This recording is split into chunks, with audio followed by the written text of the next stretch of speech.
शरणागत दीनार्थ परित्राण परायणे सर्वस्यार्ति हरे देवी नारायणी नमोस्तुते।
काय लागी चाचा? और कैसे हो? ठीक ठाक है बेटवा। और चाचा चाची के कहा छोड़ाइला? अकेले बैठे हो? अरे तू गांव के आवारा लइकन नहीं हो गईला का? कम से कम बुजुर्गी के तो ख्याल कर। अरे चाचा हमार ई मतलब ना ही रहा। अरे हम तो खाली चाची के बारे में पूछत रहे। अरे ई चाची के तू छोड़, अपने चाची के बारे में सोच। तोहरे माई के का हाल बनोले बा उ चुड़ैलिया। अच्छा चाचा अब हम चलत हैं। हाँ। बापे के मरले के बाद का हाल हो गई नन के।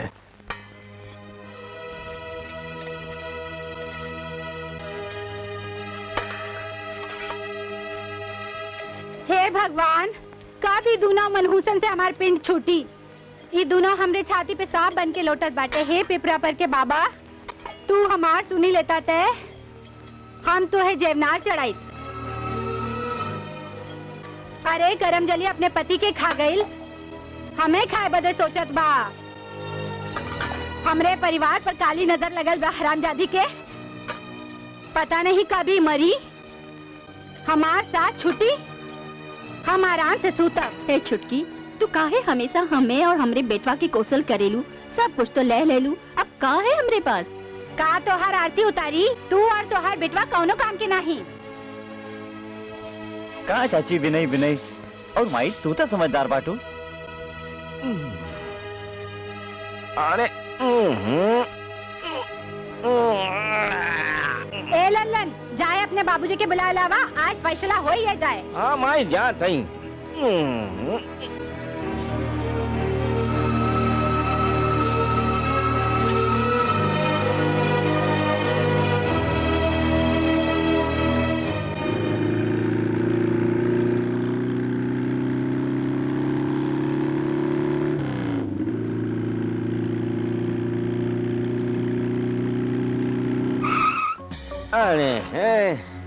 अरे गोल की पतल की ले माले गुलेल वाजीना उनी उनी जाए।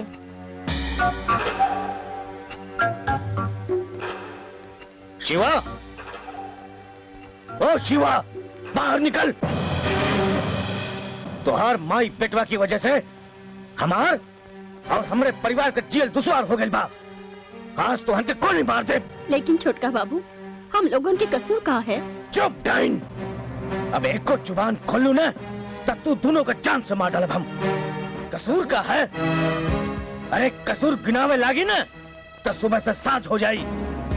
कसूर ई कि तू पैदा काहे भैलू। कसूर दुई कि हमरे भाई से तू शादी काहे कैलू और इकरा के काहे तू पैदा कैलू। कसूर तीन कि हमरे भाई के मार डालू। अरे ओकरे साथे तू काहे ना मर गैलू। अरे ये संपत्ति हमरे भाई के रहल, एक बाद हमार है।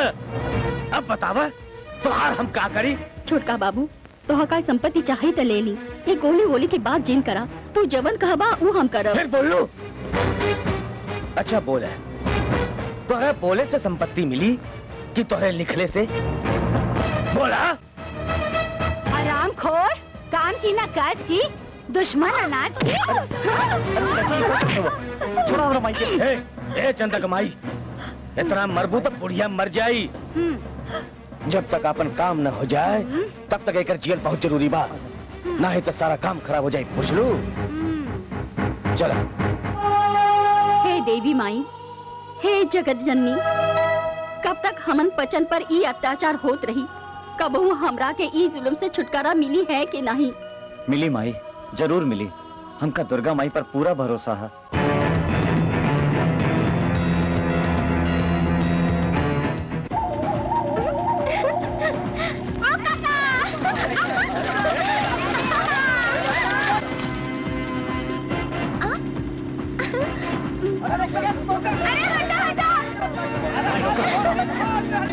रोका बेटी, रोका।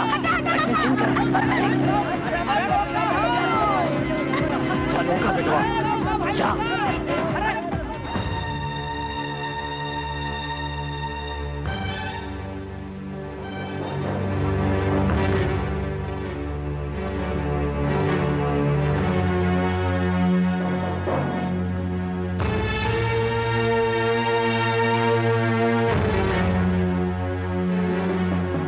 अरे अरे दुर्गा, तू का करत बाड़ू? ऐसा से गांव वाला तोरा पीछे का लगल बाड़ा? अब का बताई बाबूजी, हम खेत में गईली, गन्ना काट के आवत रहली, राह में टकराए गेले इन्ह पाछन। और बुढ़िया के देखा घास लेके आवत रही और हमरे मोटरसाइकिल से टकराए गए। ओकर घास गिर गए तो हम का करी? और सुना बाबूजी, वो काका के धोती फंस गई हमरे गन्ना में और सारे लोग हमरे पीछे पीछे भागे चले आ रहे हैं। अब आप ही बताए बाबूजी, आप संभालत है इन लोगन के या हम निकली? अरे नहीं नहीं, तू बैठा, हम देखत हैं इन लोगन के। का है सत्य प्रकाश, तू पढ़ लिख के मास्टर भइला, ता गांव के इज्जतिया भूल गईला। जब तो हाँ लड़के हमन के धक्का मार के और इन सब के धक्का मार के चली आइन। अब तू ही बता सत्य प्रकाश, तोहरी बिटिया के हम का कही? लो सुनी काका, तू हारो नहीं और बाबूजी तू जीतो नहीं। चला रे, हटा रे तोहन पाचन, आज हो ही जाए दो काका और बाबूजी में। ए बिटिया, हमार धोती फाड़ के हमन के चढ़ावत हो। हमार नया धोती फाड़ दे लो। काका बतावा, कहाँ फाड़ी है धोती तोहार? अरे काका, ई हमार बेटी है, लाडली बेटी, एके माफ कर दा। अरे हम तो के नया धोती लाके दे। धोती तो हम लेवे करब, लेकिन तू हमका काका ना कहा। ला, अरे अब काका के काका न कहीं त का कहीं, आ काका कहला से गांव के कौन सा इज्जत घट जा रहल बा? हाँ ठीक है बेटा, चला चला सब। चला, तमाशा नहीं लाकर बात, चला। अरे चला। अरे दुर्गा, का हो, कैसन चुपचाप बैठल हो? तो का करी, चीखी चिल्लाई। अच्छा तो देखा, हम तो एक झगड़ा करके दिखावत है। अब देखा।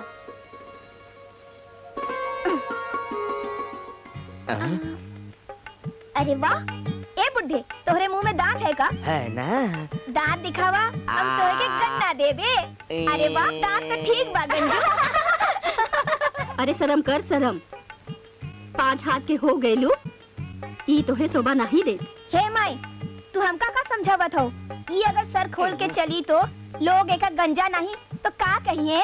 तोहार शादी हुई तब देखा तोहार भतार कैसन मिली। ठीक बा माई, तोहे न्योता देबे। चल भगवान चल, जवान लड़की से ऐसा बात नहीं करे के चाहिए। तो टकलू, तू ही बतावा, जवान लड़की से कैसे बात कइल जाला? हमके माफ कर दे माई। माफ तो हम कई देवे, तनी अपने गंजे सर पे हमका हाथ फेराए दा।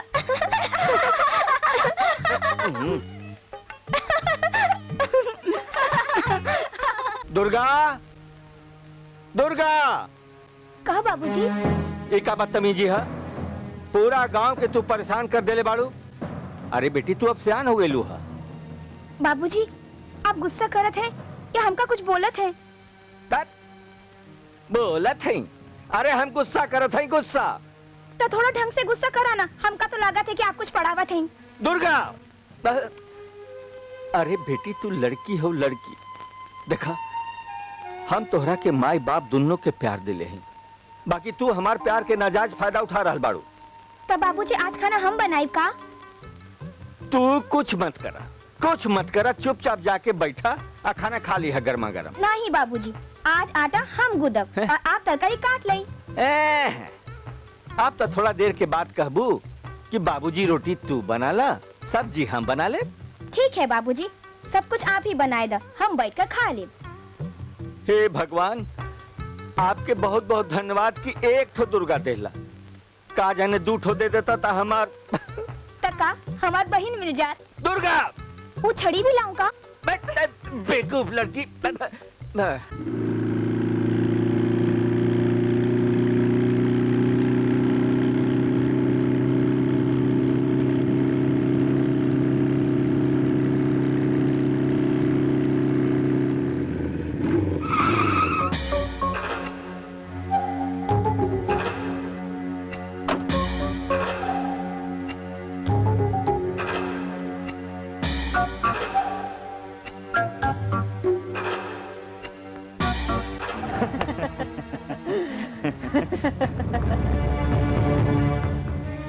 तू यहाँ बैठ कर दांत निपोड़ खावा और वहाँ जानवर सारा खेत खा गए।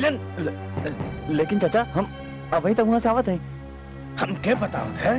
हम क्या बतावत है? जालिम सिंह के बतावत है। हराम राम अवध सिंह के हरा भरा खेत, घर और धन पर उनकर छोट भाई जालिम सिंह के नजर गड़ गई रहल। जब देखा कुछ न कुछ चक्कर चलावत रहल। जब से ओकर शादी भइल तब से जालिम और ओकर साला गरीबदास और पटवारी बनवारी लाल मिलके जायदाद हथियावे का कुचक्र बनावत रहेला। जालिम अपने भाई के मार डलन और तीनों मिलके ई बतौलन कि जालिम के बचावे के खातिर उनकर जान गई और भौजी भाग के लिखल मान के चुप बैठ गली। लेकिन वन के का मालूम रहल कि सब जालिम के ही कैल धरल है। और फिर ऊ माई और बेटवा पर तो जैसे मुसीबत के पहाड़ गिर पड़ल। अब ये लोग अपने भौजी और उनकर बेटवा के हटावे के खातिर कुचक्र गढ़ल करेले और मार पीट के जायदाद के कागज पर दस्तखत करावे चाहते।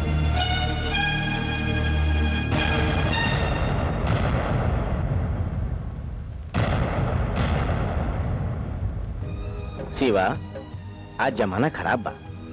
पढ़ाई लिखाई कई के तू का बनबा ई बतावा। हम डॉक्टर बनब। डॉक्टर तो ही बनेगा ही, लेकिन जालिम सिंह वाह परेशान कर रहा है हमको। जालिम सिंह के ऐसन दी है कि सारा गांव बोले कि हाँ शिवा कुछ कैले से समझे। हाँ, अब भैया हम का करी आप ही बताई ना। देखा जालिम सिंह, तो हार जौन हिस्सा रहा ना हम तो का दे दिए। अब तू वह हिस्सा के गचर पचर कह दियो। छोट भाई होए के भी तुहार बाल सफेद होई बा, पर हमार बाल अब वहीं तक काला बा। काहे कि तू अपने पैसन के अपने शरीर के गचर पचर कह दी है। भैया एकरा में हमार का है? हमरा के जौन करे के चाहिए हम कैली। अब धंधा में हमरा के नुकसान हो गए तो हम का करे ओकरा के। अब देखा तोहरा से हम आखिरी बार 50,000 मांगत हई। आखिरी बार तू हमरा के दे दे, एक बाद हम तोरा के मुंह न दिखाए, बुझ ले। देखा हर बार तुहार आखिरी बार, और 50,000 से नीचे कबो मंगले हवा। पर हम हर बार तुहके देहली है। हमरो भी बाल बच्चा बाटे, उनके भी हमरे के देखेगा है। देखा जालिम सिंह, आज के बाद तो हमरे घर पर या कहीं भी पैसा मांगे खातिर न आई है। आज तो हम तुहके दे देत बानी, आज के बाद नहीं। ये सिर्फ आखिरी बार है, ठीक बा? अब एक बाद हम काहे कब तोहरा से तो हम कबहू तंग ना करब। एक एहसान कही दे, एक बाद हम अपन खुद देख ले। माई कसम, हाँ माई कसम, माई कसम। चल माई कसम तो हम देत बानी। हाँ ठीक बा, ठीक बा।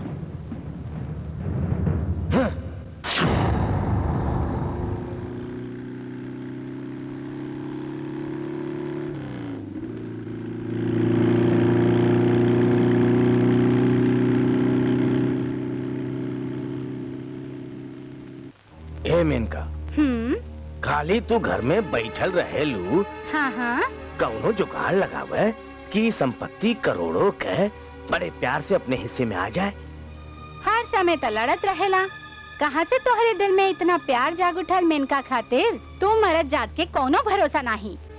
आपन मतलब होते ऐसन सबे प्यार लुटावत है, मतलब निकल जाए तो छगबू नहीं करते। तू औरत जात के यह तो खराबी है, कौनो बात पकड़ के बैठ जालू। अरे भाई, वक्त की नजाकत को पहचान। चला मान लेत है तोहार बात, बोला। अपने नावे संपत्ति हुई तो तू ऐश ना करबू का? बस तू कैसे भी ई कागज पर भौजी से दस्तखत करवा ले, चाहे प्यार से ठीक बा। चाहे मार से। ए बुढ़िया, ई कागज पे दस्तखत कर। का है ई कागज मा? हम कहते हैं कर। कैसन कागज बा? हम दस्तखत ना करब। तो हर माई करी है ई पर दस्तखत। हम नहीं करब। अरे ई कागज पे दस्तखत कर। चल। हम नहीं करब। तू यहाँ से जा छुटकी। लातन के भूत बातन से नहीं मानत है। नहीं करब। कर। ऐसे नहीं मनबू। हाँ? जजा की लालच नहीं गल तोरे मन से। हाँ कुतिया बुजरो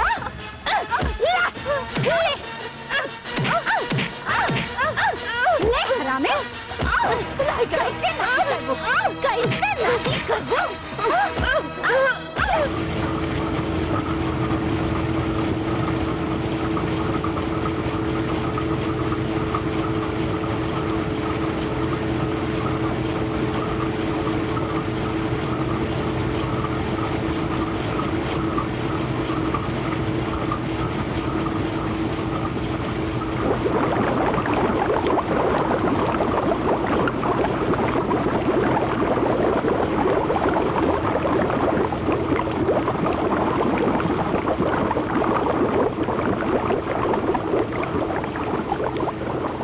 मामा, हाउ देखा कुछ करत नहीं बा रामखोर। एक मिनट। हाँ?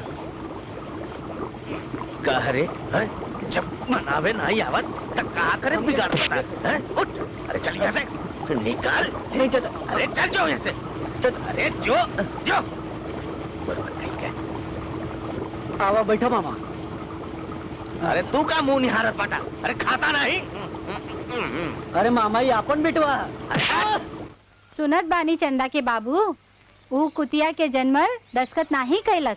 2-4 लाख जमा दिहली तब वो नहीं मनलस। तू ही कुछ सोचा। ए चंदा के माई, तू चिंता न कर। अब देख बोला कि हम तिकड़म नंबर 13 कैसे चलावत हई। अरे वो ससुरा पटवारी हमरे जेब में है। हमारे बात मानी, उन करते उन लोगन के ऐसा हम फेराई कि याद रखी। अब तू ऐसे ना मनबू है। देखा, अपन हाथ पाँव ना तुड़वावा और कायदे से चला जा। अरे अरे ओह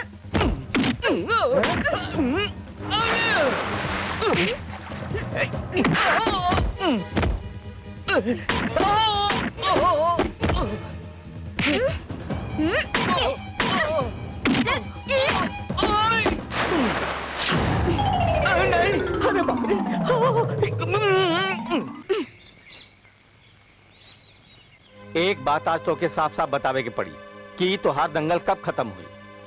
ओहो बाबूजी, मैं कौन से उनसे लड़ने जा रही थी?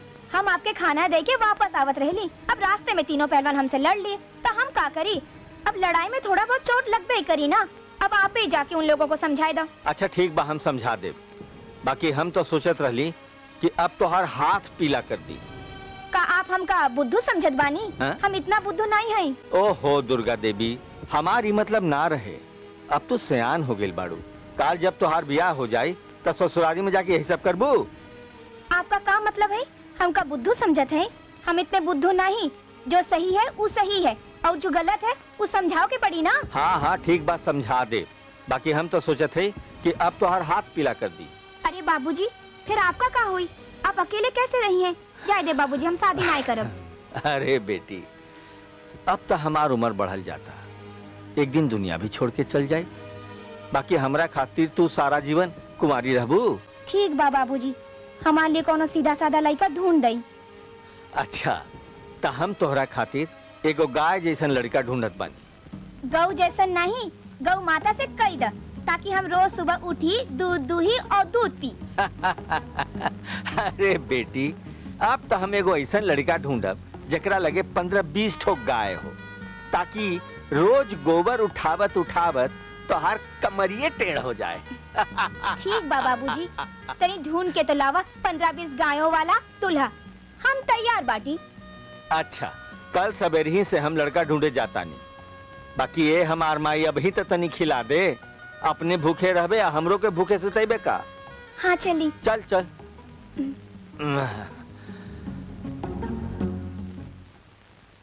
काहे सत्य प्रकाश हमका काहे के बोलैले भैया? अरे काका आई आई बैठी बैठी पाँव लगी काका। अरे मास्टर पाँव तो हम लागत बानी, हमार प्रणाम स्वीकार कर। अरे काका रउआ तो पूरा गांव के काका है। ए मास्टर हमरा के शिखर पर मत चढ़ाबो, आ ई बताबो कि हमका बोलैले हर काहे के? काका हमार बिटिया सियान हो गई बिया, हम चाहता नहीं कि ओकर हाथ पीला कर दी।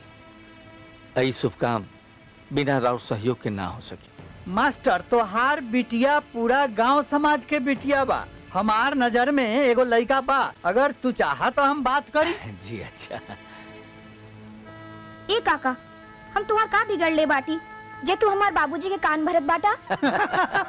बाबूजी हम जानत बाटी काका हमार गांव छोड़ावे के चाहत बाटे।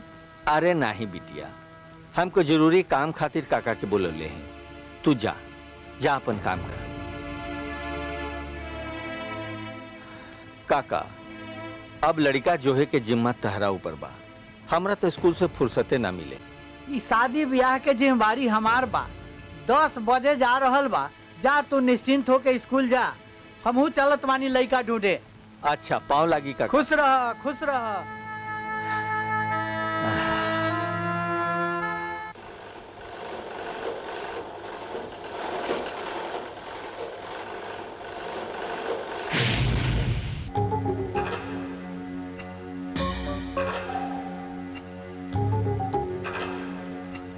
अरे भौजी तू यहाँ हो, हम वहर देखत रहली।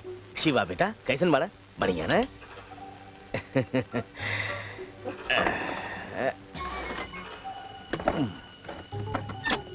भौजी हम सोचत हैं कि बहुत जुल्म कहली तोहरे ऊपर, ये हमरा के ना करे के चाहत रहल। अरे आखिर जिंदगी 4 दिन के है, लड़ाई झगड़ा मारपीट एकरा में कोनो बात है? अरे हम चाहत है कि तुम दोनों जने सुख से जिए और हम ठीक से रही। यह सोच के हम सोचली कि ई कागज पर दस्तखत कई के कानूनन मालिक बना दे। तू खुश रहा और हम खुश रही, बस। का है ई कागज मा? भाऊजी वैसे भी घर के कामकाज तो हम ही करत है। देखल जाए तो ये घर के असली मालिक हम ही है, लेकिन ये कागजवा पर साइन कई के तू हमरा के कानूनन मालिक बना दे, तो तू सुख से रहा, हम भी शांति से रही, और शिवा बेटवा के शादी बहुत धूमधाम से करब। बाकी समय मिली तो माता जी के चरणन में भक्ति भाव से रह। और दस्तखत के बाद तोहार नियत बदल गई तब? भाऊजी कबहू तो अपने देवर पर भरोसा कई के देखा, हम सच कहत हई, हम बिल्कुल बदल गईली। सारा टेढ़ रास्ता छोड़ के सीधे रास्ते पर आ गईली हैं हम, बस। लेकिन हमें तोहरे ऊपर तानी को भरोसा ना बा, यकीनन दाल में कुछ काला बा। भाऊजी कब तोहरा के हमरा पे भरोसा आई अपने देवर पर? अरे हम कहते जालिम सिंह एकदम बदल गई। इस हम में तो मक्कारी की बुआ आवत है। भाऊजी दस्तखत तो तुम्हें करे के पड़ी, सीधे से कह तो ठीक है, नहीं तो जानत हो ना। हमका पता रहा, इस प्यार में भी कुछ राज है, अब समझ गई ली। अब जब तू समझ गई लू तो ये पेपर पर साइन कर दे। हम सोचत रहली कि सीधे उंगली से बात बन जाए, लेकिन ना, ई रहल कलम और ई रहल कागज, कल तक हमके दस्तखत कई के मिल जाए के चाहिए, समझ लो। ए मेनका जरा तनी संभाला दीदी के, इनका ख्याल रखिए है। प्यार से।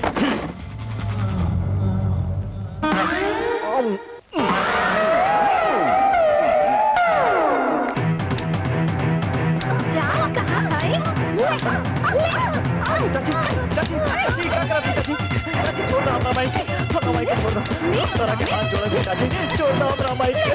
कुर्बिया खा ले बेटवा, खा ले।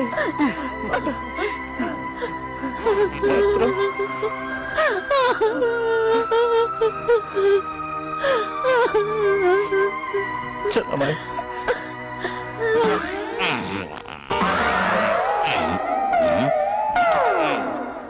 देखा गरीबदास जी, कौनो भी कीमत पर ई कुल संपत्ति कानूनन हमार होवे के चाहिए, या सीधे या टेढ़े, बुझला? हो ही जाए जीजा जी, हो ही जाए। आप तनिको चिंता न करिए। ठीक बा।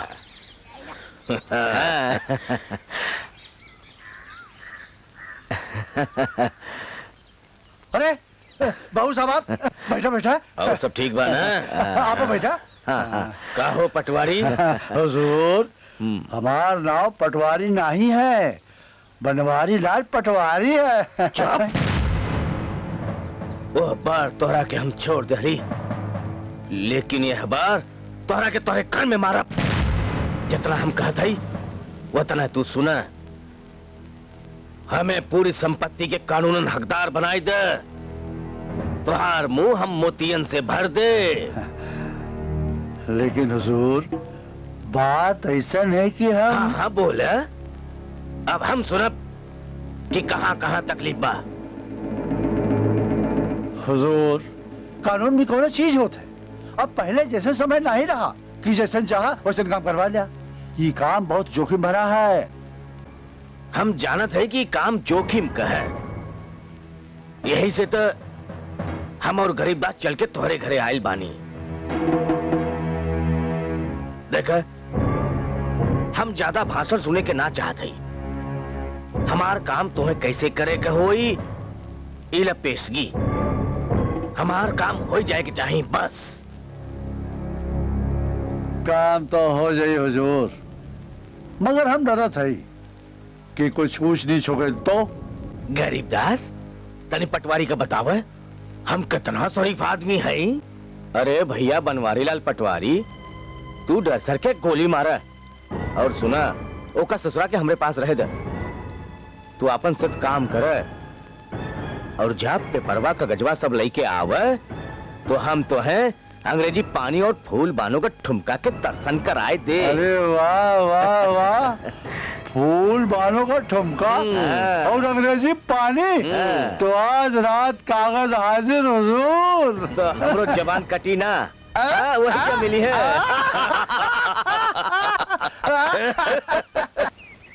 पाए लागू चाचा? आवा बेटा, का हाल चाल बा? ठीक बा। भौजी कैसन है? वैसे तो सब ठीक बा, लेकिन जालिम चाचा आज एक कागज पे माई के दस्तखत करावे के खातिर लाए रहन, और हम लोगन के खातिर कपड़ा भी लाए रहन। अरे ऊ कमीना ऐसे केहू के कपड़ा ना पहनावत, एमे जरूर दाल में कुछ काला है। हमरो ऐसा न बुझात हवे, ओकरा दाल में कुछ काला है। ऊ कमीना ऐसे केहू के कपड़ा ना ही दे, एमे जरूर कोनो राज होई। ऐसे में तो दीदी के परेशानी और बढ़ जाई। अगर दीदी दस्तखत कर देहिन, ऊ हरामी उनके धक्का मार के निकाल दे। हमहू के कोई गड़बड़ लगाता। बेटवा तू दाना खा। नहीं चाचा, पेट भर गईला। देखा बेटवा, अब वही समय बहुत खराब चलता। पता नहीं कब जालिम सिंह आपन टेढ़ी नजर कैली है। तू लोग कुछ समय के लिए गायब हो जा, और बाकी हम गांव वालन से बात कई के पीछे से सब संभारब। वो सारा पटवारी है ना, जालिम सिंह का पक्का चमचा है। वो जरूर कोनो न कोनो खेल खेली। फिर चाचा? चिंता मत करा, अब हम तुहार भचकन चाचा जिंदा हैं। हमरे जीते जीव कोनो चाल में कामयाब ना हो सकी। चिंता जिन करा बिटवा, तरकुलहा माई का मेला भी चलत बा। तुम्हें लोगन के जाए का अच्छा बहाना मिली, और कुछ समय शांति रही ता हम लोग कुछ कर सकीला। हाँ, तू ठीक कहत हऊ, शायद यही में लोग का भलाई बा। माई, आज हम बचकन चाचा के घरे गए रहले। का कहत रहन बचकन? कहत रहन कि भूल से भी कागज पर दस्तखत मत करिया। अगर हम सीधे से कागज पर दस्तखत नहीं करब तो का वो जबरदस्ती करवा लिए? चाची कहत रहनी कि हम घर से कुछ समय के लिए गायब हो जाएं, कहूँ और जगह चले जाएं। हाँ बेटवा, बात तो सही है, लेकिन का माई? चल ना माई, एक घर में रहत ना माई, हमरे दिल में डर समा गइल बा। अरे बेटवा, जालिम सिंह सही हो तो का कहे के रहल, शुरू में ही गलत संगत मिला बा। कुछ तोहरा बाबूजी बिगड़ले, कुछ कसर रहा तो देवरानी ऐसन आ गई। अब शांति कहाँ से आई घर माँ? जरूर आई माँ, हमें अपने देवी माँ पर पूरा भरोसा बा, उहे सब ठीक करिए। अरे कब ठीक करी है, कब सुनी है अपन फरियाद? हर पल कुछ न कुछ तक खतरा मंडरात रहत बा। हम अपने घर में तीरथ के पानी के छिड़काव करवाई, हमार घर पवित्र हो जाई। बाबूजी पान ले। एक दुई, अरे तीसरा पान कहाँ बा? यह दूसरा, यह तीसरा। अरे भाई, तो हके 3 पान लावे बदे बोले रहे। हाँ। तो पहला, दूसरा, तीसरा कहाँ बा? तीसरा ये है। फिर वह बोलत बा कि तीसरा वही बा। अरे तीसरा पान गइल कहाँ? तो दुइये पान बा, तीसरा कहाँ? चाचा जी आप रुकिए, हम पूछते हैं। बोला चाचा जी तुहे 3 रुपए दे ले। हाँ। तू दुकान गईला। हाँ गईली। 3 पान लगवाला। हाँ ले ली। 2 यहाँ देला। हाँ। तो तीसरा कहाँ बा? तीसरा ई। तो पहला कहाँ बा? पहला खा गईली। चाचा जी आप अगर गुड़ हुआ तो तोहार बेटवा चीनी है। शिवा, ए शिवा, तू ससुर यहाँ बैठल हुआ, वहाँ काम के करी तो हर बाप हरामखोर सुअर दिखावत है हमरा के। अरे क्या करब? हाँ? मैं कहीं रहे से हमरा घर से कहीं हम इन्हें अपने घर में नहीं रहे दे, नहीं रहे दे। अरे छोड़ दे हमारे बेटवा को, अरे छोड़ दे। नहीं रहे दे बा। अरे छोड़ दे। सुन, छोड़ ये दे। घर, ये जायदाद सब हमार है। इका अरे हमारे बाप बेटवा को का है। बाप का है। ए बुढ़िया, चल निकल। हरामखोर, जियल दुश्वार के दल सब दिमाग खराब हो गया। हाँ बेटवा, कुछ तो कर ही के बड़ी। भौजी कहाँ जात हो? घर से निकाल दिला सो जालिम बा। चिंता मत करा, भौजी बहन तुहार देवर ना मरल बा, चला हमरे घरे। लेकिन बाबू, तोहरो दुश्मन हो जाई वो जालिम बा, हमके हमरे हाल पर छोड़ दो। लेकिन माई अब हमन जाइब कहाँ? तो हम लोगन कहीं ना जाइबा, चला हमरे घरे। बाबूजी, तरकुलहा देवी का मेला लगल बा, चला ना घूमे। हाँ बेटी, ये तो बहुत बढ़िया बात कैलू। हमहू यह सोचत रहली हा, अतना दिन के बाद तरकुलहा माई के मेला लगल बा, हमनी के जरूर चलब।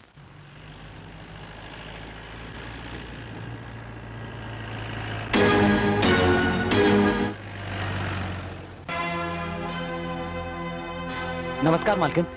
शिवा और होकर माई गांव छोड़ के जीप में बैठ के कहीं जात रहे। ठीक बात, तू जा। जी।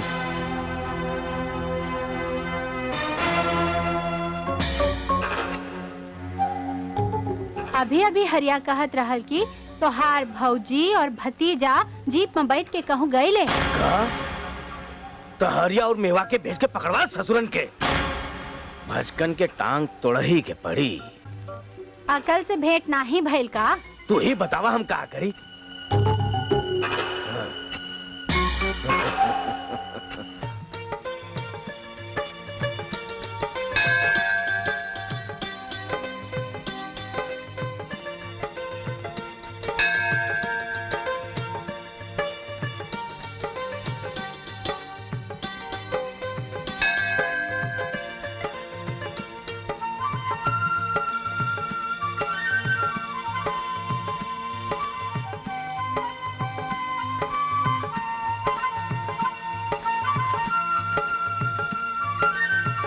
माई कितना सुंदर जगह बा, वो देखा कितना बड़ा मंदिर है।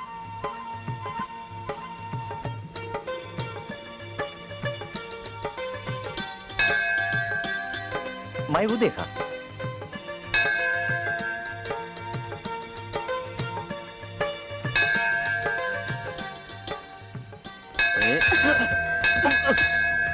अरे अपन चेहरा तो दिखाई दा।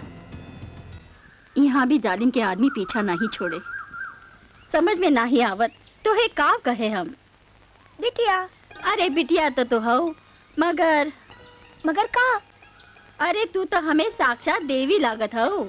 नहीं माई, ऐसा जिन कहा। अरे कैसे ना कहे बिटिया, आज अगर तू ना हो तो हमार बिटवा की जान खतरे में होत। यही नाते बचावे वाले की का कही। कुछ मत कहा माई, आपके बेटवा के जान खतरे में देख के हमरे अंदर जोश जाग गए और हमने वो घंटी पकड़ ले ली और वो बदमाश तो डर के मारे भाग गई। जुग जुग जियो बिटिया, जुग जुग जियो। कौनो अच्छे खानदान के लागत हो तो हार माई बाप कहाँ है? माई तो नहीं है, पर बाबूजी मंदिर में पूजा करत है। अरे बेटी का बात बा? अरे भाई साहब आप, नमस्ते। अरे भौजी तू यहाँ? मतलब आप एक दूसरे के पहचानत हैं? पहचानत है? अरे बेटिन कर बहुत एहसान बा हमरा ऊपर। जब तो हर माई मर गई रहली तो यह तो हन जे तहरा के पाल पोस के बड़ा कैली, और देखते देखते तू 8 साल कैसे इनका साथे गुजार दिलू। अरे तो हमार स्कूल बंद हो गई तो हमके पता चलल कि एगो हमार बेटी हवे। इनके बेटा के शिवा के साथे तो तू खेल कूद के बड़ भैलू है। भौजी भौजी शिवा कहाँ बा? अरे यही शिवा है, यही के जान बिटिया बचौली है। ई शिवा? ई शिवा बा? अरे बेटी अपना माई के पैर छुआ। अरे ना होतीन तो हम कैसे तोहके पाल पोस के बड़ा करती। अरे जुग जुग जियो बिटिया, जुग जुग जियो। अरे माई अपने हाथ के काहे तकलीफ देत हैं? ला हम ही छोट हो जाते हैं अपने माई से आशीर्वाद लेवे खातिर।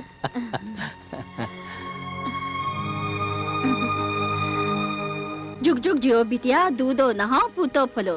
बस बस माई, अभी हमार शादी कहाँ भइल बा जो तू इतना बड़ा बड़ा आशीर्वाद देत हो। बस हमार माथे पे हाथ रख द, हमें सब सुख मिल जाई। अरे बिटिया तू हम पर इतना बड़ा उपकार कैलू है, हम कैसे ओके भुलाई? नहीं माई, भूले के ना ही चाहिए, लेकिन बार बार दोहरावे के ना चाहिए। अच्छा अच्छा ठीक बा, हो गई। आपसे मैं मिलत रहबू, हमरा के भुला गईलू का?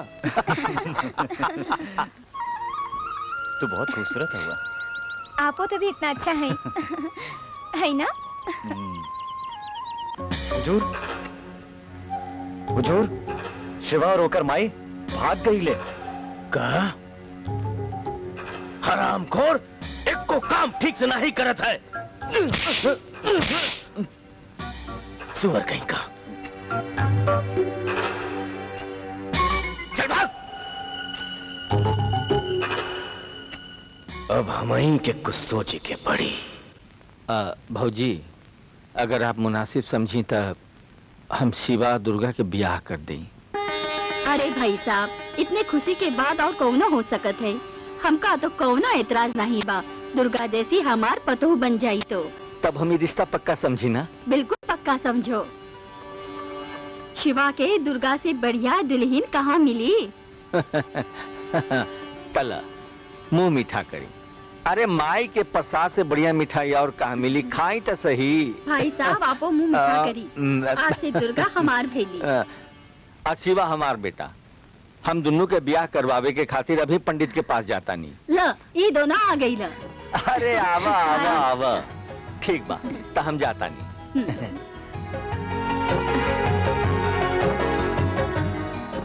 ले दुर्गा तू ले। और माई तू। वक्रतुंड महाकाय सूर्यकोटि समप्रभा निर्विघ्नं कुरु देव सर्वकार्येषु सर्वदा।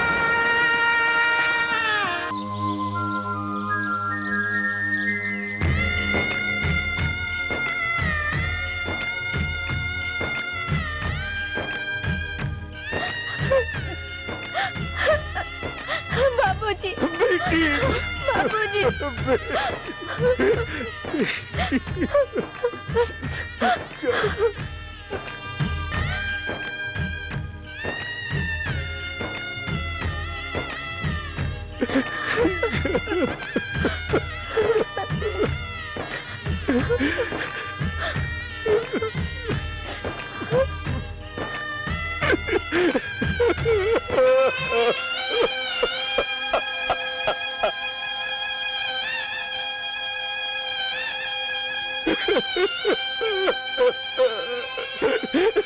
धीरज रखा मास्टर, धीरज रखा। ये कुल विधि के विधान बा। हमार बेटी जा रही है काका। बिना मतारी के बच्ची के छोड़ के हम कैसे जियब?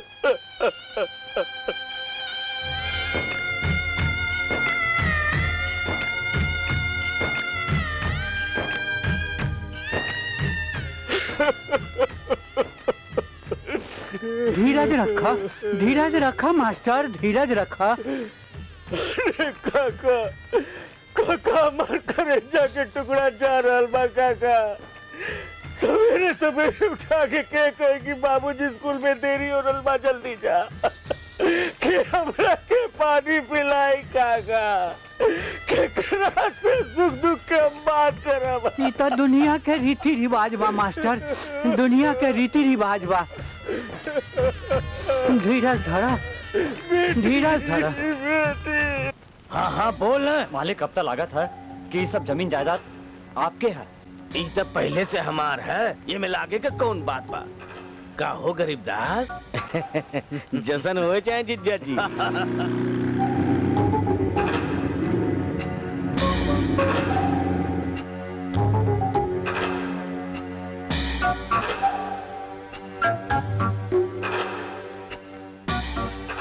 अरे चला काहे रुक? हाँ वहाँ चला।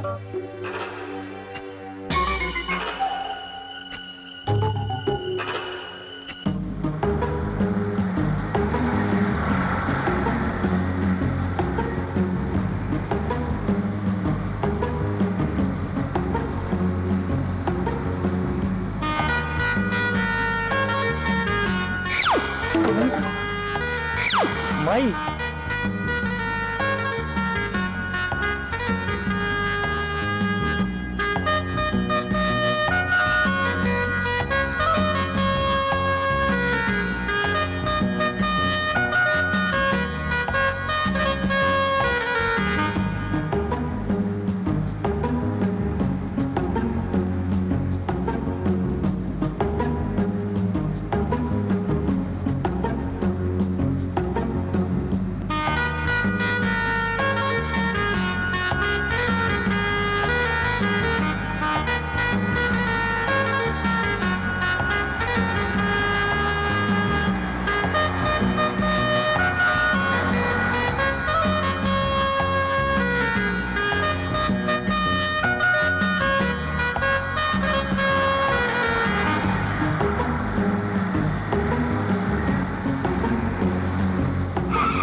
गजब हुजूर, मालिक, माई बाप गजब। अबे का बकत हवे?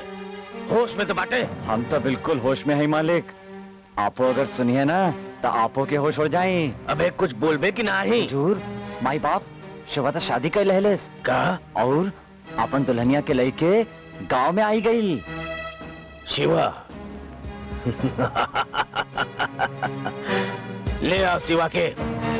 शादी वो कैलस, सुहाग सेज हम सजाए। हम अरे चल चल बढ़िया, चल बढ़िया। छोड़ो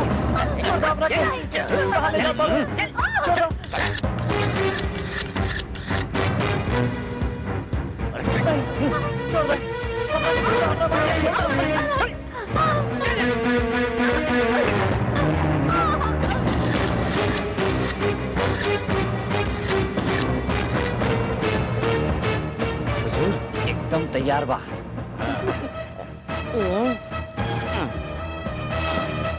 बाबूजी यो तैयार बा।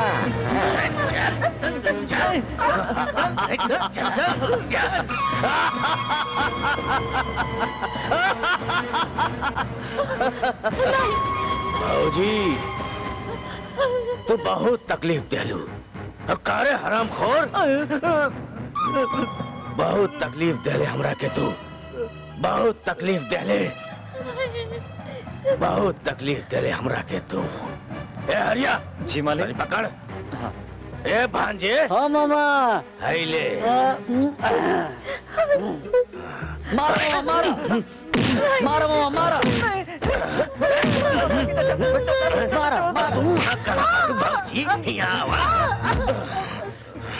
ये दोनों का छोड़ब नहीं पटवारी, जब तक कागज पर साइन नहीं हुई। पटवारी दोनों के संभाला तो।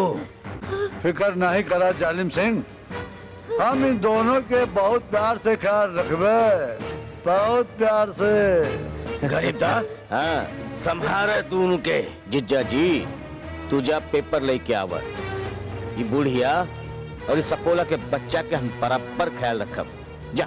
ठीक बा। हाँ मामा।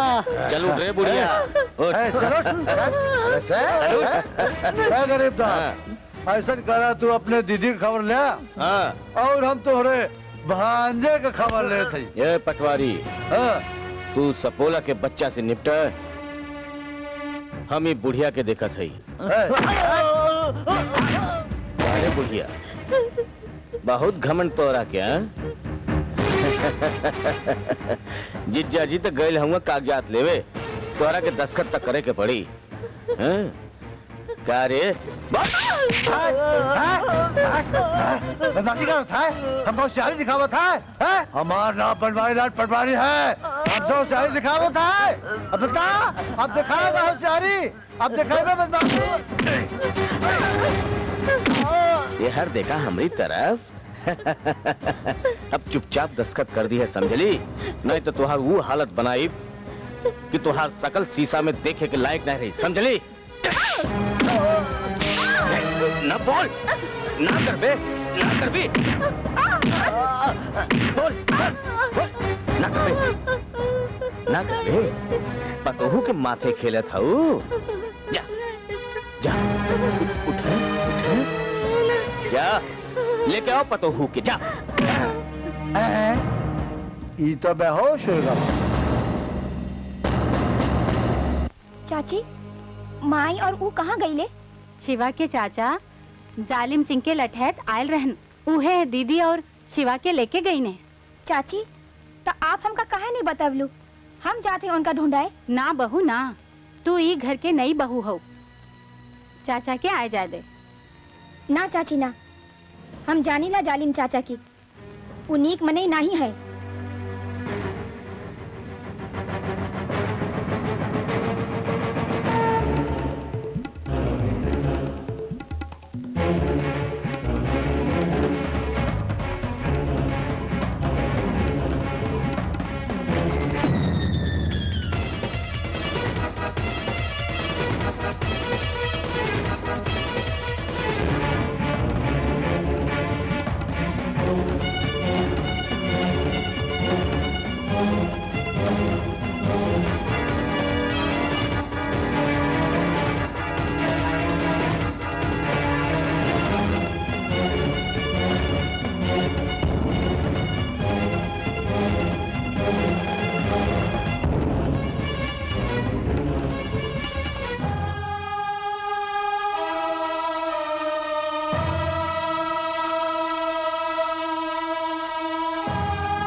इनकरी हाल आज हम ओका जान से मार डारा। बतावा तू के हो?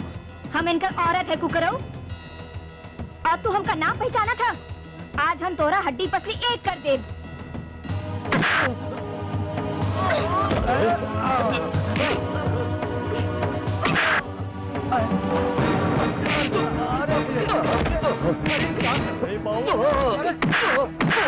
आज हम तोहन बचन के जान से मारी डारब। तोहन लोग हमरे आदमी पर हाथ उठवला और हमरे माई के मरला।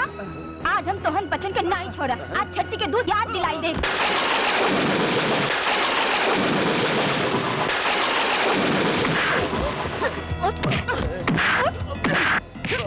अरे ये क्या कर रहे? अरे छोड़ दे, अरे तो छोड़ दे। अरे आज हम तोहके जान से मारी डारब। आज तोहर हड्डी पसली एक न कर देली तो हमार नाम दुर्गा नहीं। अरे बिटिया नहीं।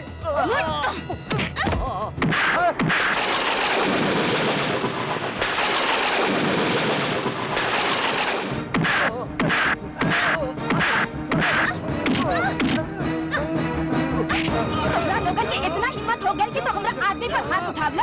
हम तो का जिंदा नहीं छोड़ब। अरे छोड़ा तोहार लोगन के इतना हिम्मत हो गई, हाँ? तू हमार आदमी पर हाथ उठावला। आज हम तोहके जिंदा नहीं छोड़ब।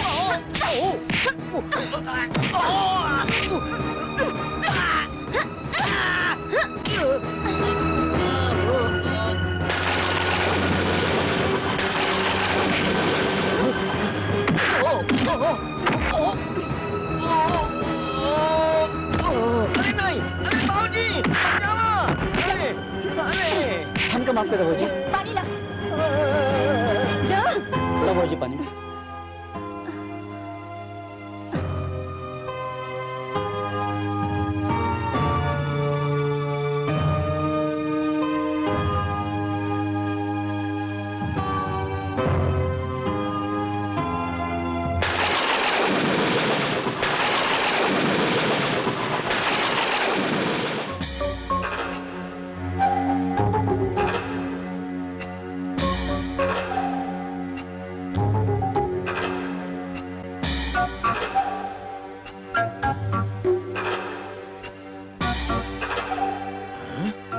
ये का? अरे हरिया, हरिया! वो सब तो भाग गए ले चाचा जी। बोला का काम है? अच्छा, तो तू हऊ एक घर का नई बहू। इन्हन के ये हाल के कलस। हम कनी इन्हन के ई हाल। एक सवाल पूछ ली, नहीं बतवले तो मर ली। का सवाल है तुहार? हमार माई कहाँ गई ली और इनकर ई हाल के कैलस? हम कैली हम। और एक बात तो सुन ले, अगर तू हमार बात न मनबू तो ई हाल तोहरो करब। जालिम चाचा, भूल जाऊ ख्यालात। अब तो हम तोहर ई हाल बनाई, तू इनके ऊपर हाथ उठवला और हमरे माई के मरला। हम कहते रुक जा, रुक जा, नहीं तो गोली मार दे, गोली मार दे।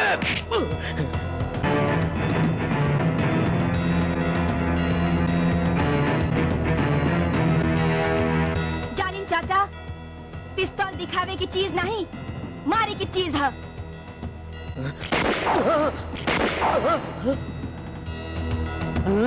हरिया, मेवा, अरे कहाँ मर गए दोनों? देख हमरा की मारत दिया। चाचा के बच्चे, बहुत हो गए तोहार इज्जत। तू दुर्गा की नहीं जानत हवा, अगर पीछे पड़ जा तो खानदान नाश कर दे।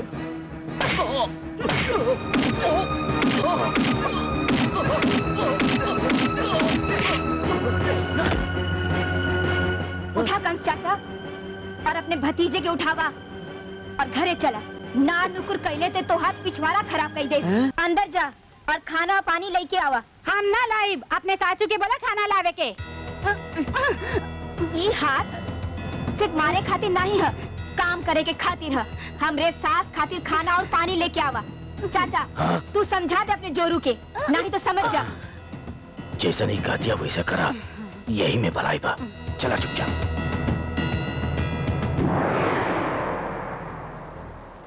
ए चाची की लाडली, तू का करत बाटू यहाँ? जाओ अपनी माई के हाथ बटावा। काम और हम नहीं करब।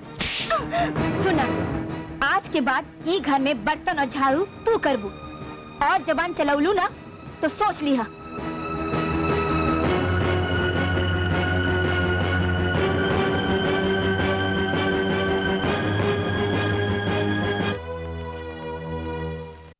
दुर्गा,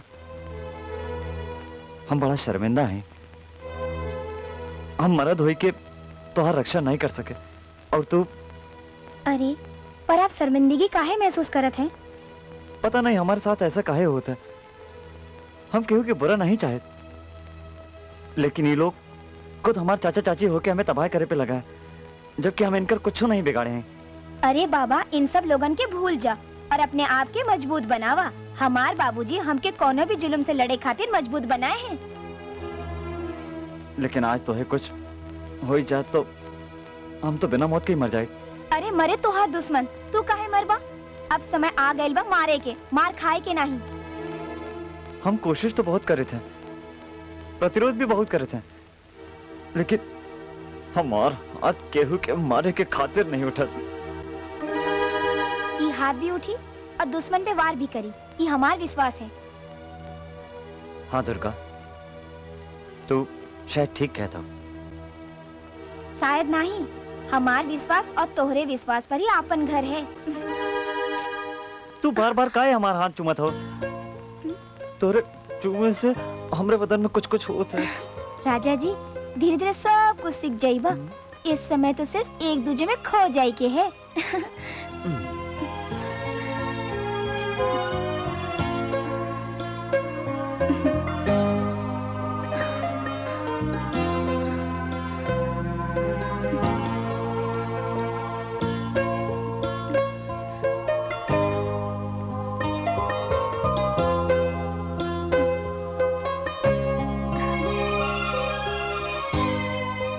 जहाँ तक तोहरा नजर जात बाटे, ए कुल खेत आपन बाटे।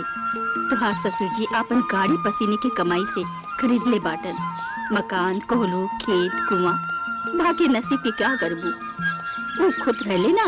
अब जेकरा हम अपना बड़ा लड़का समझ के पलले रहीले, आज उहे हमार बैरी हो गईले और ये सब कुछ हड़पे के चाहत बाटन। माई आप चिंता जिन करा, अब सब ठीक हो जाई। अब हम आ गए ना, आवा। भौजी हाउ मोटका साढ़ देखा कैसे मीठा खाता। रुका, हम अभी बतावत हैं।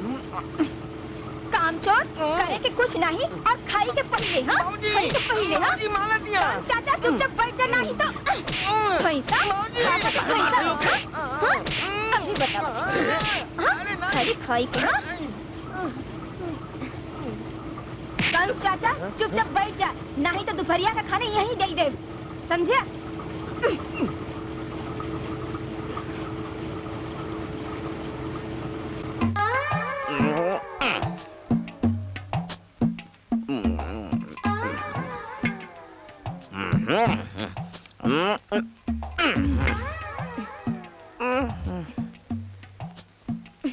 का हो लल्लन, विनय के मार भूल गए? और चाहिए, हाँ? जब देखा तो मारा ही करेंगी। माई माई माई ए माई माई माई का भाई बेटवा? मल्ली सब में दो तमाचा मल्ली ये गले में, ये गले में। चुप हो जा बेटवा, हम देखत हैं। देखा तो मार लिया।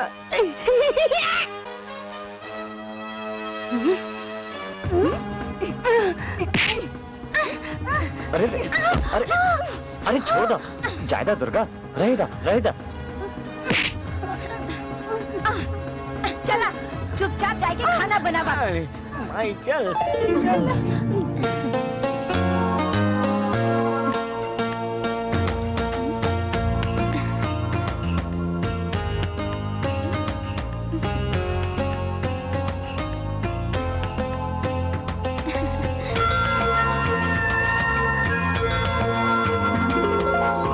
भौजी सिवा के बिया हो गई और ये साल फसलों कितना अच्छा भइल बा, है ना भौजी? अरे शिवा दुर्गा कहाँ गई ले? दुर्गा बहू, अरे ओ शिवा, माई हम यहाँ हैं। वहाँ क्या कर रहा था? चला करे। चला भौजी, चल।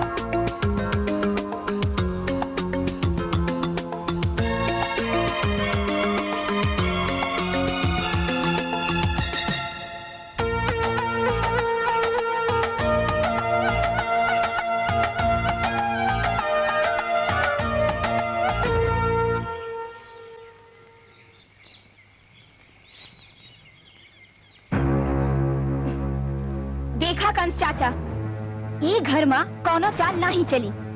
चुपचाप खा और कुछ करा।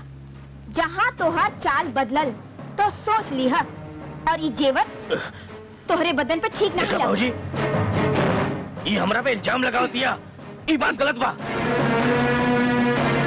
अब हम का बोली इन्हें? इहो तो माल की नहीं घर का, इन्हों का हक बाई घर में। भौजी कंस चाचा, अब हमरे माई की कुछ बोलेला तो जहर दे दे तो है।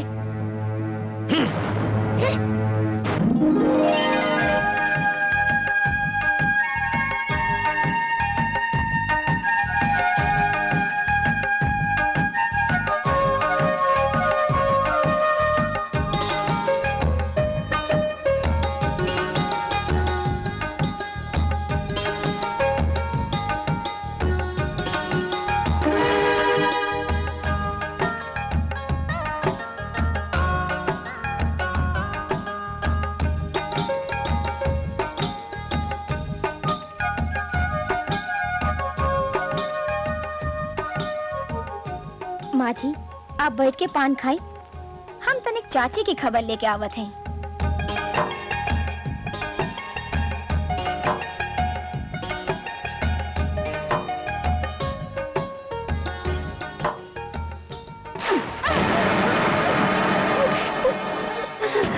एक तो हराम के खात हो और सोवत हो, झाड़ू के लगाई तो हर माई।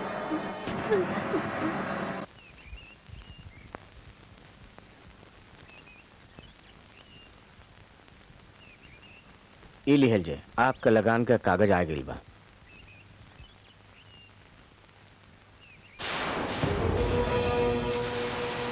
माई, लगान आप देत है कि चाचा? का है? का बात है? हम देत हई। पर एह में तो चाचा जालिम सिंह के नाम लिखल बा। जालिम सिंह के नाम? लेकिन बहू ऐसा कैसे हो सकत है? माई, देखा ये लगान के कागज, ई माँ तो जालिम सिंह के नाम लिखा बा और 15 दिन के अंदर लगान भरे के लिखल बा। देखा बहू इनका हिम्मत, अपन सारा जमीन ई अपने नाम कैसे लिखा लिया है? ऐसे नहीं हो सकत माई, कानूनन आप और सिवा ई जमीन के वारिसदार हैं और जालिम चाचा ये नहीं हो सकत है। ये माँ पटवारी जरूर कुछ रद्दो बदल कर ले बा। कैसे? पैसा माई, पैसा। आजकल लोग पैसा खातिर कुछ भी कह सकत है। हम सब पता लगाए और पटवारी के भी बराबर करब। चला माई पटवारी के घरे। हाँ हाँ चला बेटी।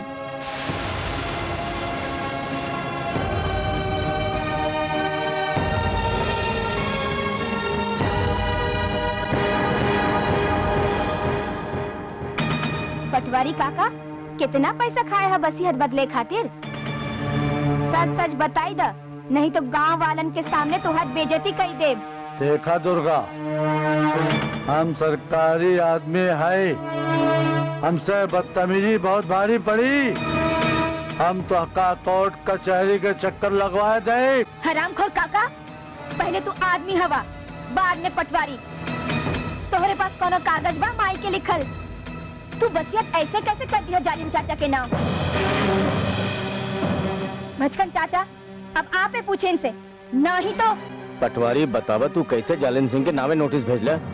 ये लोग बैनामा किए रहन या वसीयत दाखिल किए रहन? और कोनो सबूत तोहरे पास दिखावा? हमरे पास कोनो सबूत, कोनो कागज नहीं है, सब जालिम सिंह के पास बाटे। पटवारी तू है और कागज जालिम सिंह के पास?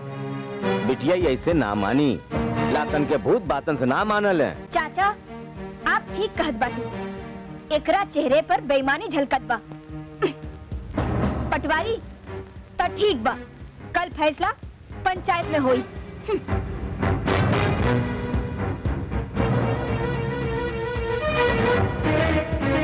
हम हो देखा था कैसन होत है फैसला।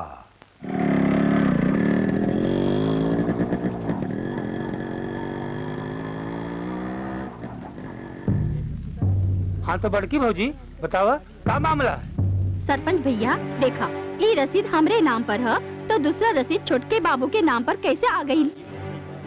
हाँ तो पटवारी जी बताओ, क्या मामला है? ये तो बड़ा विचित्र मुकदमा है। तोहरे पास कोनो कागज पत्र हो तो दिखावा।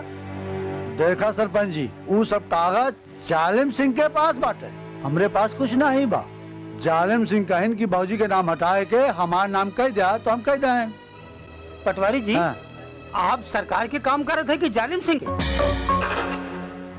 सरपंच काका, जब सारा काम हो गई बा तो आप काहे बीच में टांग अड़ावत है? पूरा गांव जानत है पटवारी सरकारी आदमी हुए और ये जौन काम करी है तो सोच समझ के करी है, तनिको गलत ना करी है, काहे कि सरकारी आदमी हुए। जालिम सिंह जी आप बैठ जाइए। आप काहे को पंचायत का अपमान कर रहे हैं? जो आपसे पूछा जाए उसी का जवाब दीजिए। सरपंच काका, तुहार और तुम्हारे पंचायत के हमें परवाह ना है, तनिको परवाह ना है। हमें तुहार पंचायत न चाहिए और तुहार फैसला। चला हो पटवारी। चाचा चुपचाप वहीं पे बैठ जा, नहीं तो पिछवाड़ा खराब कर दे तुहार। और पटवारी तू भी चुपचाप बैठ जा, पंचन के काम करे दा। जो पंच कही उस सब के माने के पड़ी। पटवारी बैठा।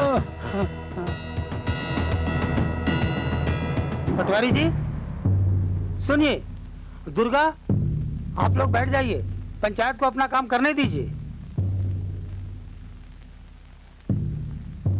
पंच लोगन अब जालिम सिंह जौन हरकत कैले वो बहुत अशोभनीय बाटे।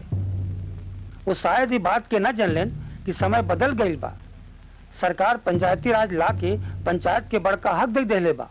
बनवारी लाल पटवारी सरकारी कर्मचारी होय के बिना कागज पत्तर के जालिम सिंह के नाम कैसन बैनामा कह देले। अगर जालिम सिंह व पटवारी के पास कोनो सबूत हो तो दिखावा, नहीं तो वो जमीन अंजनी भौजी के नाम रही। यह है पंचायत का फैसला।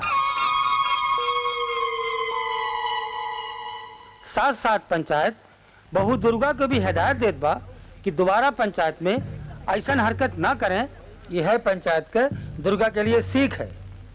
दुर्गा, ओ दुर्गा, तोहार चिट्ठी आइल बा। ई ले।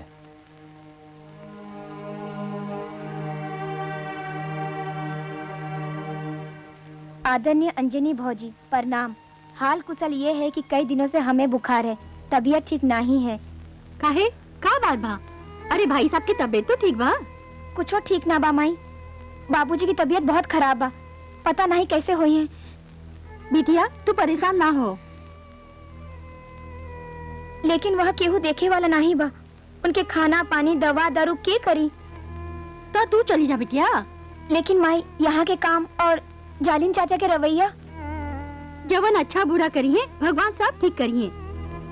तू तैयार हो जा और भाई साहब के पास जा, उनका तो हाथ जरूरत बा। ठीक है माई। जा शिवा, इनके छोड़ के आवा।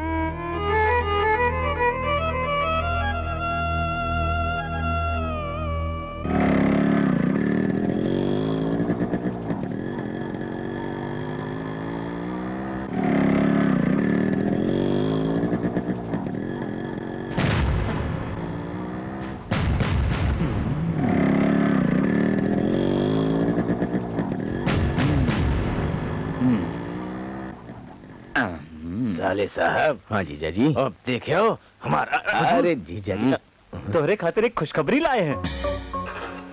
हाँ? का बोल। अरे वो दुर्गा है ना, दुर्गा अपन पिताजी के घर गई बा। उनके पिताजी की तबीयत खराब बा।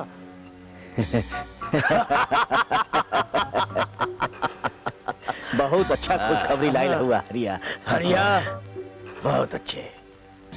आज हम तोहरे पर बहुत खुश हैं। अब तो जश्न मनावे के दिन है। हरिया अब ते हमार और हमरे जीजा जी के खेल देखा। वो दोनों महतारी बेटवा बहुत उछलत रहले हैं। हम और हमरे जीजा जी अब देख उनका कौन हालत बनाई बा। जी साले साहब। अबे हरिया हम तोहार ने तोहरे मालिक का साला है ससुर।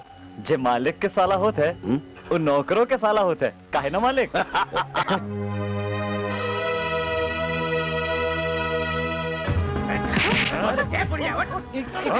ये तो जालिम का नहीं हुआ।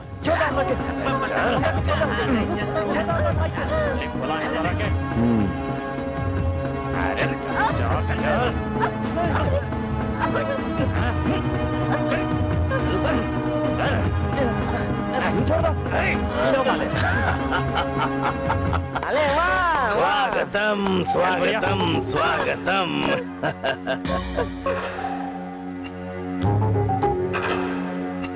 बहुत तकलीफ देलू भौजी। अब एको काम करे सुना, कागज पर दस्तखत कही दे। वो जमीन जायदाद खातिर हमार आत्मा तड़पतिया। अरे आखिर हम तोहार का बिगाड़े है? तू हमके चैन से काहे नहीं रह देते? ई जायदाद में तोहार का होना हक नहीं है। ई जायदाद तो हमरे सिवा और दुर्गा का है। ए भौजी प्रेम से दस्तखत कही दे, नहीं तो फिर हमके दूसरो तरीका आवाला। अरे तू कुछ भी कहिला, हम दस्तखत नहीं करब। अरे यही दिन के लिए पाले रहे बिटवा की तरह कि एक दिन हमके आँख दिखावा। बेटवा के समान माना था। बेटवा तो नहीं न। अगर बेटवा मानत हो तो जमीन जायदाद तू कब के हमरे नामे कह दे तू। बेटवा मानत है। चाचा हमरे माई के छोड़ दा। अरे वाह, अब गूंगो भी जबान खोले लागल। ये बड़की दीदी हमार बात मान ले। अब देखा तोरे जिंदगी के कौनो भरोसा नहीं बा। अब हमरे जीजा जी के कागजवा पर दस्तखत कई के फुर्सत पाई जा और भगवान के नाम ले तो के का करे के बा हैं? ना हम दस्तखत ना करबे ना। हम ना करबे दस्तखत ए बुढ़िया ते ना करबे दस्तखत ना करबे ना। अब देख हम तोर का हालत बनाओ सही। अरे साले साहब हाँ। तनी प्यार से ये हमार भौजी हैं। अरे का रिश्ता निभावत बाटा अगर हमके तोहरी नियत का पता हो तो कब के घर से बाहर कर दे। हरिया बांध अब बुढ़िया के।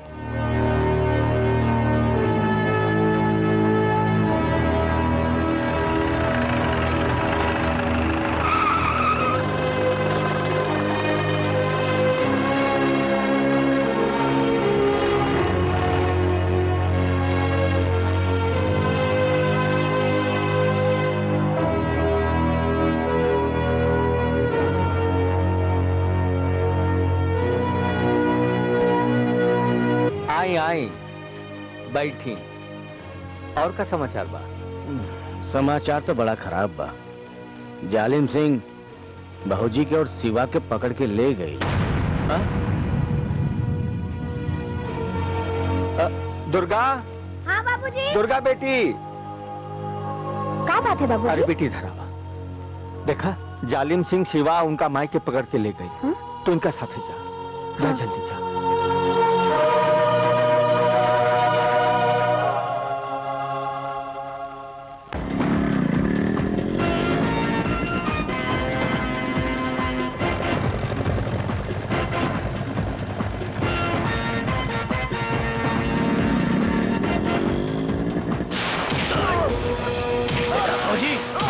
अब समय बाप बताएगा नहीं मारा हरिया मार मार के भूजा बनाए दे सारे के। मार और मारे के मार मार। माई तू चिंता मत कर माई हम तो हर निकम्मा बेटो है माई हम मर भी जाए तो कोई चिंता नहीं माई। और मार।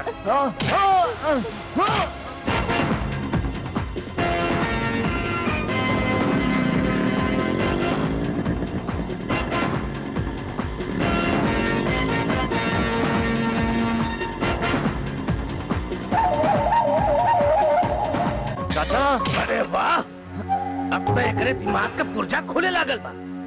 ई बोले लागल बा। तू हमार जान ले ले जालिम सिंह लेकिन तू हमार बेटवा के छोड़ दे। हम तोहरा के पांव पड़त है जालिम सिंह।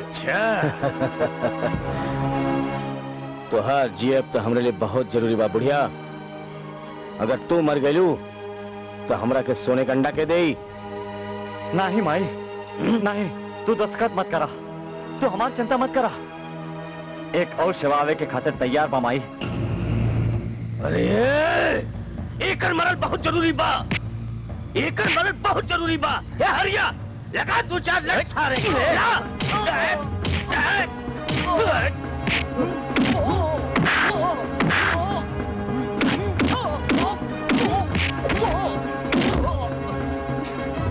भौजी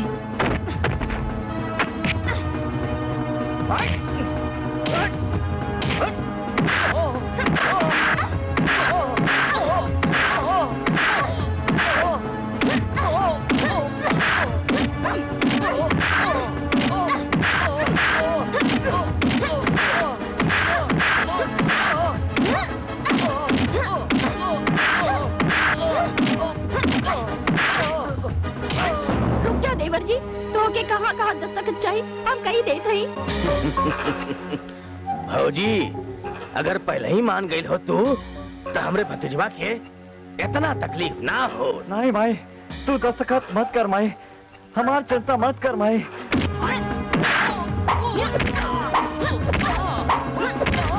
साले साहब पटवारी जी जहाँ जहाँ कहले हुए भौजी से दस्तखत लैला। हमार भौजी कितना अच्छा बाड़ीन कितना ख्याल रखेनी हमार।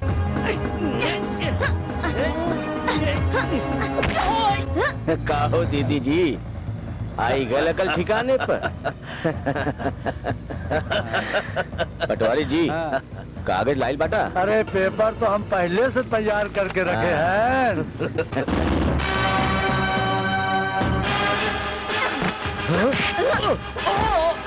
पटवारी का काम दस्तखत चाहिए।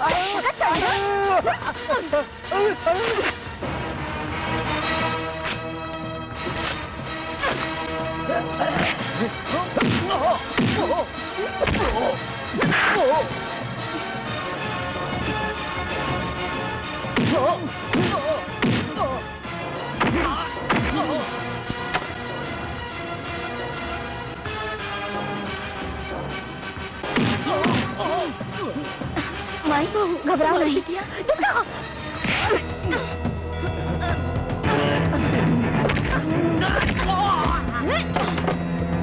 पटवारी जी, दुर्गा कैसन धुलाई करते हैं लोगन के?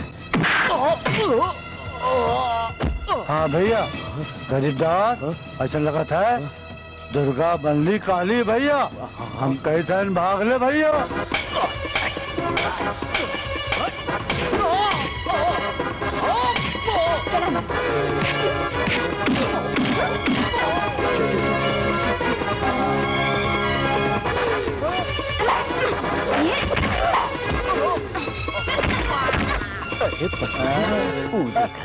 कैसन काली पीटिया। अरे वाह, अरे मार मार मार मार, मार।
दास लागत है जालिम सिंह का जुल्म खत्म।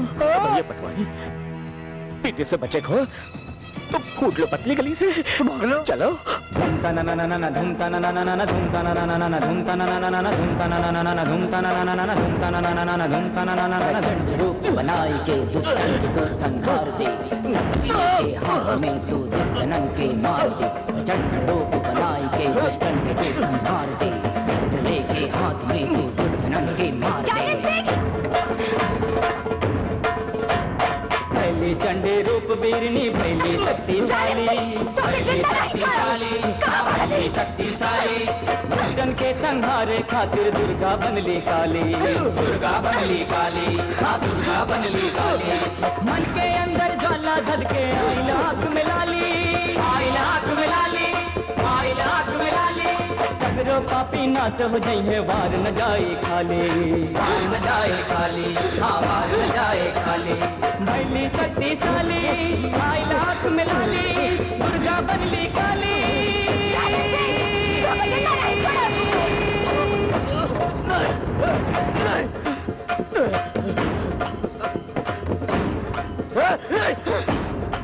अरे हट हट।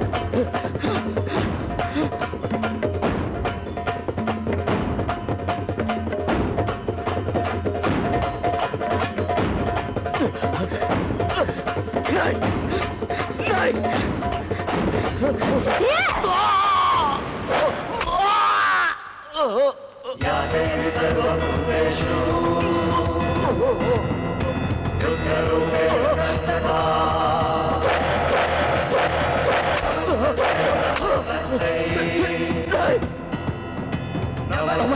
नमो नमः नमो नमः नमो नमः। हमरा के छोड़ दे, तू हमार बड़की बहू हो। हम अपन जोरू बच्चन के लेके गांव से चल जा बेटी। तू हमके माफ कर दे दुर्गा। आज के बाद ऐसा गलती कबो ना करब। माफ कर दे हमको। अरे बाबूजी, अरे बाबूजी कहाँ हो गए? बाबूजी, बाबूजी। दुर्गा माफ कर दीजिए, जाए दे। एक ना के माना सजा मिल गई। छोड़ा है, बेटा के नहीं छोड़ा कर देगा। बाबूजी, नहीं बाबूजी,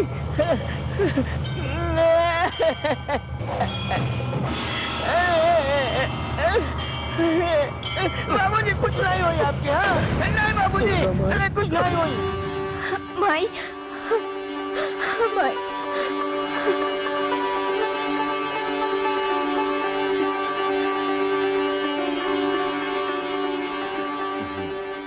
तय का खड़ा बाटे, चल। भौजी कहा देखत हो, चला।